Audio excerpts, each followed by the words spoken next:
Africa has 30% of Earth's remaining mineral resources. 5 countries in the continent are parts of the elite club of the world's top oil-producing countries, and they account for 57% of Africa's export earnings from hydrocarbons. By 2036, there could be $2 trillion invested in the sector. Extractives in the continent could have a huge transformative impact on Africa's economy if managed well. Today's In Focus brings Harry Sullivan, an expert in extractives, who will unpack the mystery of this complex sector. And I am your host, Ngasuma Kanyeka.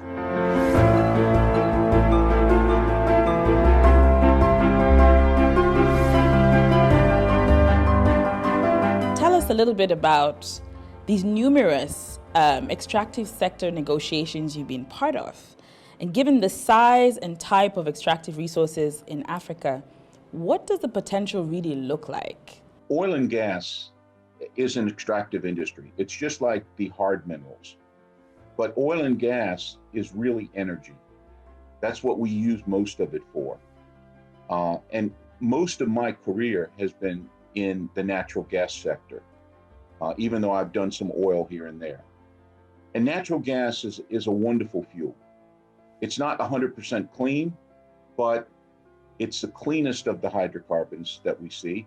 And it's an important fuel that will probably take us into the energy transition. And the reason I say that is it can be used both in some of the greener hydrogen projects that are being used.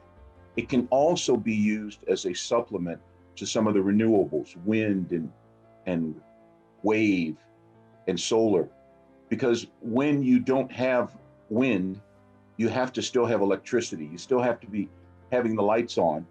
And so you need sort of a bridge fuel. And natural gas is very good in that sense. As you said, Africa is extremely rich in natural resources. It still has tremendous opportunities both in the oil and the gas sector. In Southern Africa, Tanzania and Mozambique, both are areas that have huge natural gas discoveries that haven't been developed yet. On the West Coast, there are innumerable natural gas fields like Mauritania and Senegal, newly discovered in 2015, that can be brought on to bring energy both to the countries and to energy to the world in the form of liquefied natural gas. Liquefied natural gas is natural gas, the same stuff you burn in your homes, but it's super chilled such that the gas actually turns into a liquid. I mean, we've all seen in the hospitals liquid oxygen, liquid nitrogen, and other types of gases that have been liquefied. That's what LNG is. It's natural gas that's been liquefied so that it can be transported anywhere in the world and used as natural gas. So there's tremendous potential in Africa, both to export the energy and to develop their own energy to help develop their societies. Absolutely. As time goes on, we're going to see much, much more extractive natural gas. Oil, there's still a lot of oil potential in Africa. But, like we noted, there is an energy transition underway today. And some of that oil may not get developed because it's more expensive, it's more dirty, if you will, to extract. It just depends. So it's still a good time to be in the extractive industries. You've touched on so many interesting issues, and I think one of the things that when we speak about this sector, it seems like such a gigantic, complex sector. But really, one way of thinking about it is that this is how we power the world. This is how we power our lives.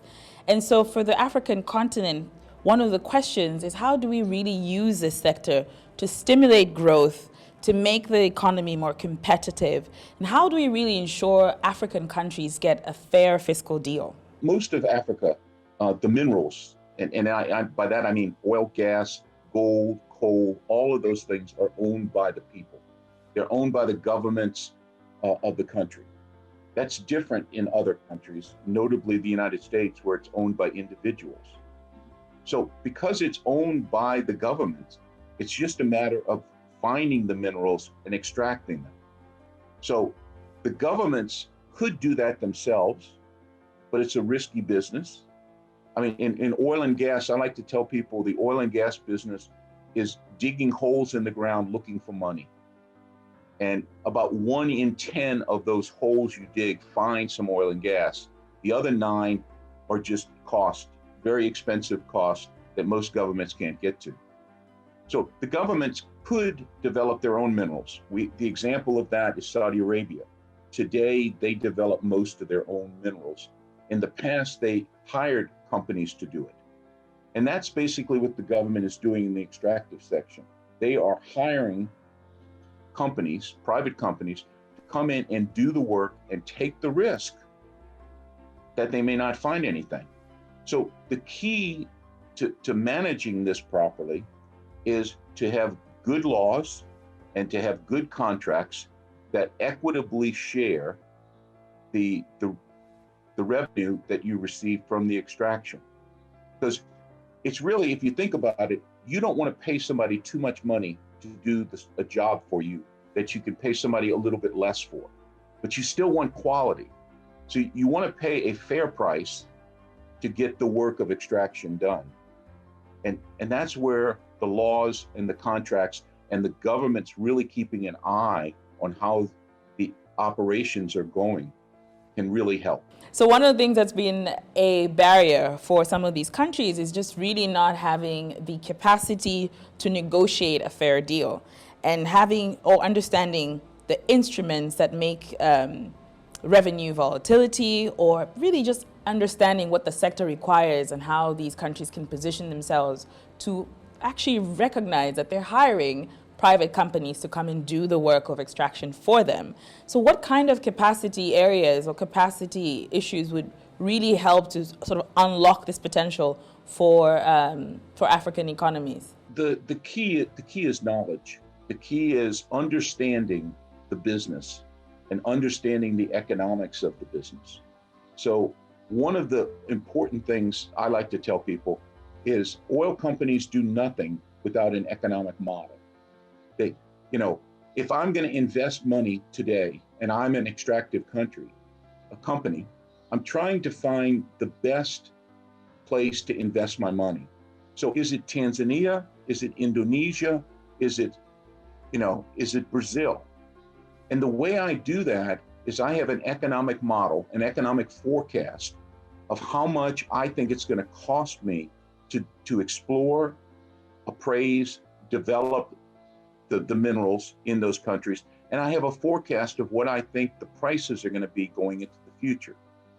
And companies typically invest where they think they can get the best return, where the economic model shows they're going to get the most. I'm not sure the governments fully use the economic model to understand the business, understand where the costs are. That's the first thing. So that's a tool that I think governments and negotiators need. But in addition to that, I think in many of the governments in Africa, there needs to have capacity building to understand exactly how the contracts work, exactly how the shares work with the economic model.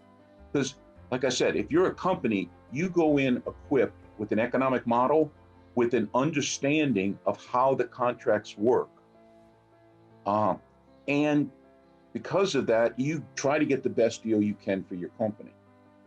So there needs to be economic training, there needs to be negotiating training, and there needs to be better understanding of exactly where the points of contention are between the companies and the governments.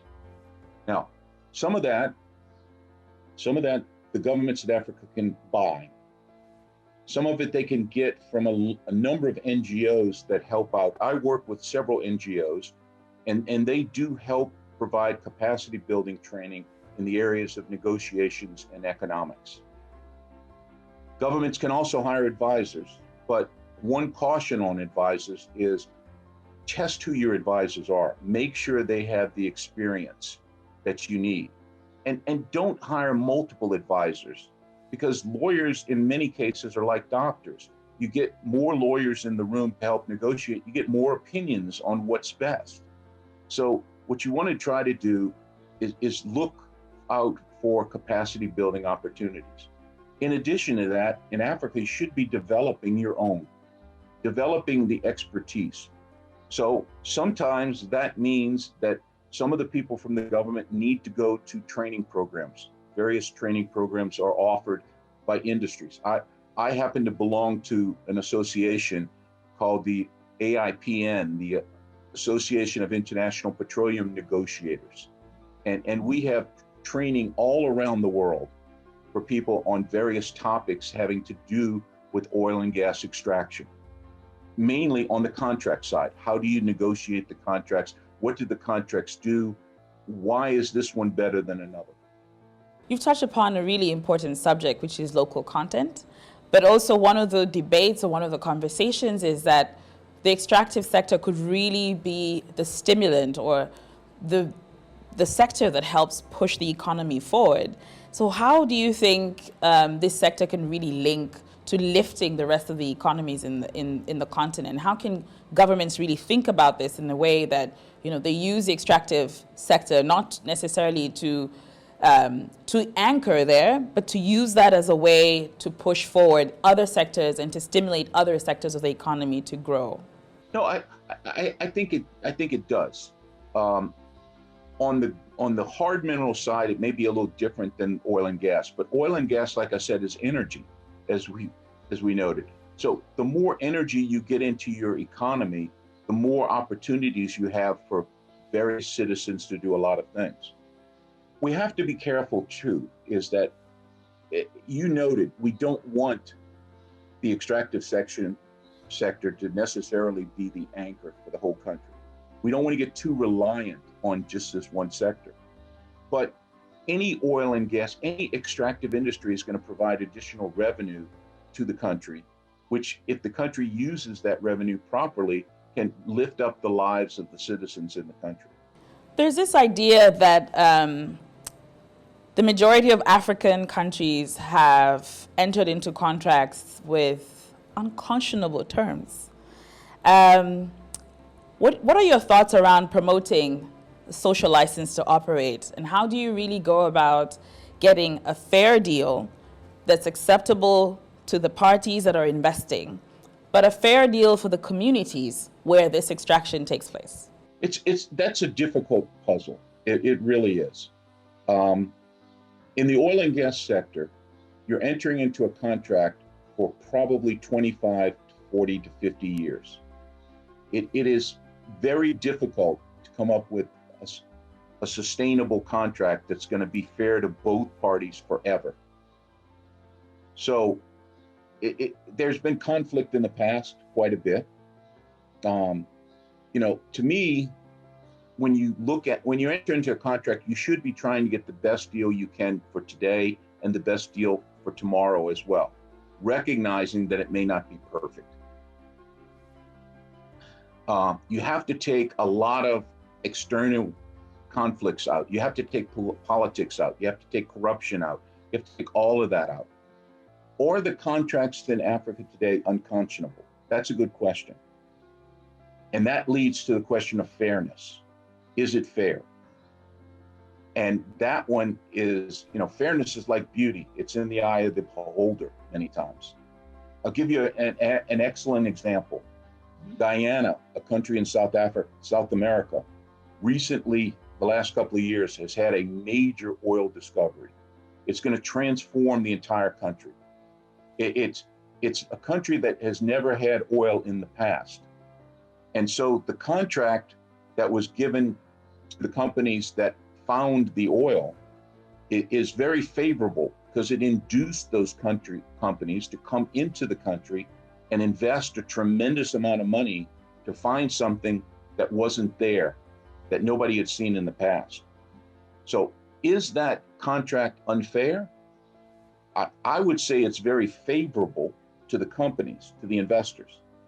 The next round of contracts will not be as fair to the investors, because the government has realized that they paid a lot to the first company that came in because they had to, but they don't have to anymore because now they have something that other people want.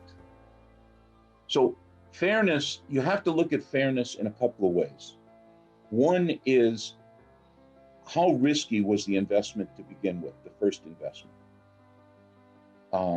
What did the country have to give to get someone to come in and open up the sector? Because that person, that company is going to get a much better deal than the next company's coming down the road. And then as time changes, if your contract hasn't anticipated a lot of changes, you may find that you have to try to renegotiate the contract to get other things. You can renegotiate in a couple of ways. One is you can offer incentives to get more people to do more investments. And we see that in a number of countries. Angola is a good example. They're offering incentives now for people to drill on marginal fields that aren't large enough, but they offer a little bit more to get people to come in. Are those terms unconscionable? No, they're not. They're just higher because the risk is higher. So the important thing, like I said, is first of all, knowledge to understand what you have to offer to get someone in. And then a little bit of flexibility on keeping the terms sustainable so that you don't pay somebody too much over the long period when you just needed to pay them a little bit more in the beginning. So do you reckon that renegotiating a deal that's been made a couple of years ago, and then now where you see that you may have other favorable advantages as a country or as a government, is that something that you would be advising, that terminate a contract if during the time that you were setting up this contract your conditions were not favorable, but now that things have maybe moved on or changed, you have an opportunity to renegotiate a deal? So is terminating a contract a normal phenomenon in the sector? One thing to keep in mind, and as a non-lawyer, you may not appreciate that. Most of us who come from the English law tradition, and that includes most of the United States and a number of countries in Africa. In the English law tradition, a contract is considered locked in stone. It's done. When it's written, it's done. You can't change it. So we talk a lot about sanctity of contract. Renegotiating, in my view, it's not unilaterally changing the contract. It's finding a way to make adjustments in the contract that both sides feel are warranted. So if the terms seem to be unfair, then the best way to handle that is probably to sit down and talk to your counterpart on the other side and find out, is there something that reasonably both sides could negotiate to get a better deal? Let me give you a good example of that. A lot of the early production sharing contracts did not address abandonment or decommissioning. What happens when the oil field is depleted? What do you do with all the equipment? How do you bring the environment back to the way it was before? And in many countries, that was a problem, because in the early production sharing contracts, and early, I mean in the 60s and the 70s, the thought was that the facilities would be handed back to the government and the government would produce for a long time, and no one really contemplated decommissioning. But decommissioning is a part of the oil and gas project. It's the final part. You can't just walk away and leave equipment hanging around and facilities hanging around. Somebody has to pay to decommission them. And a lot of times it's very expensive. So a number of countries came out with incentives where they offered a little bit more in other areas in exchange for the companies agreeing to decommission or be responsible for the decommissioning costs. So there's a fair trade that both the companies felt like they got something and the governments definitely got something. So renegotiation can be done. But like I said, it's something that has to be done carefully, because the concept under English law is the contract is cast in stone and you can't change it. That's an apt way of putting this conversation of minerals and extractives. Definitely all of it is cast in stone somewhere. Um, but one of the questions that's emerging now for African economies, there's a couple of African countries that are completely dependent on their natural resources. On the other hand, there are economies that are now discovering new natural resources. And you have this complex energy environment now because you're moving in this energy transition from extractives, hydrocarbon to green, cleaner energy. How do you advise countries to negotiate the space? Do you now come in and say, we've been reliant on these resources, we now shift to green economies? Or how do you now sort of position yourself when you've got all these minerals on one hand or all these resources waiting to be extracted? You're a poor country, but at the same time, there's an issue of climate and there's an issue of greener opportunities that are available. One thing to keep in mind, the company I work with, we're working on an LNG project in Mauritania and Senegal. Every oil and gas project is not equal in carbon emissions. So one of the things we're very proud of in that project is we have one of the lowest carbon emitting projects in the world for LNG. So there are things you still can do in the extractive sector, in the oil and gas sector, to keep the carbon footprint low.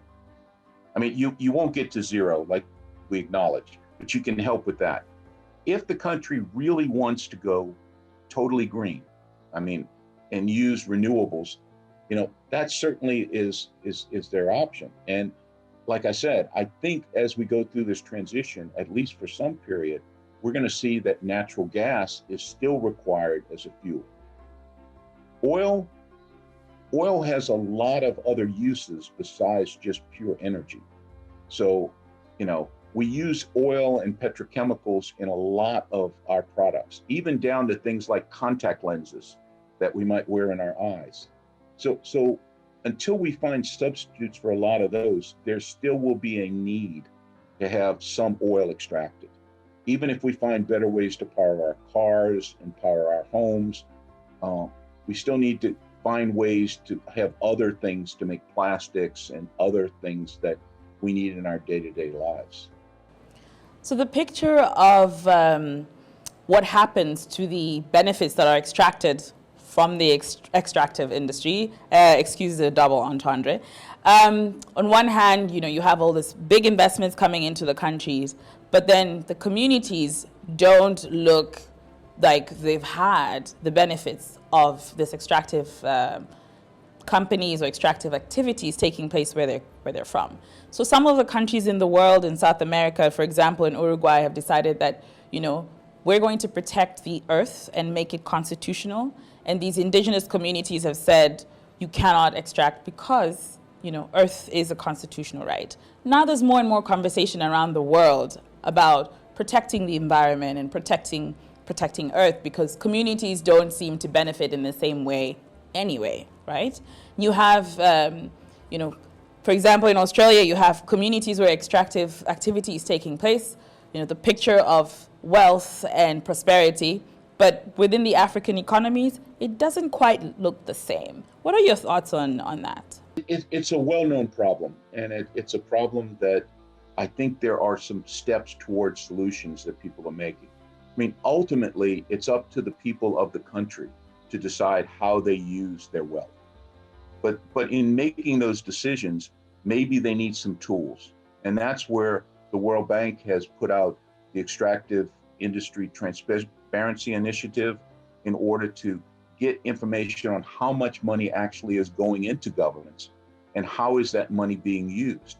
And that helps empower people to make those changes in their own country, to make sure that the money's being prioritized, the resources are being put in the right place. But like I said, ultimately, it's a decision for the country. And as we know, we may not always make the best or right decisions. Clearly, there needs to be some thought put into what's going to happen with the revenue when it starts coming into the country. You can't just spend it all. So a lot of people talk about sovereign wealth funds. Norway is a great example that people use of a sovereign wealth fund. But you can't put everything into the sovereign wealth fund in Africa, where most of the population needs infrastructure today. So there's a balance of how do you save for tomorrow, but at the same time try to make life better for the citizens today.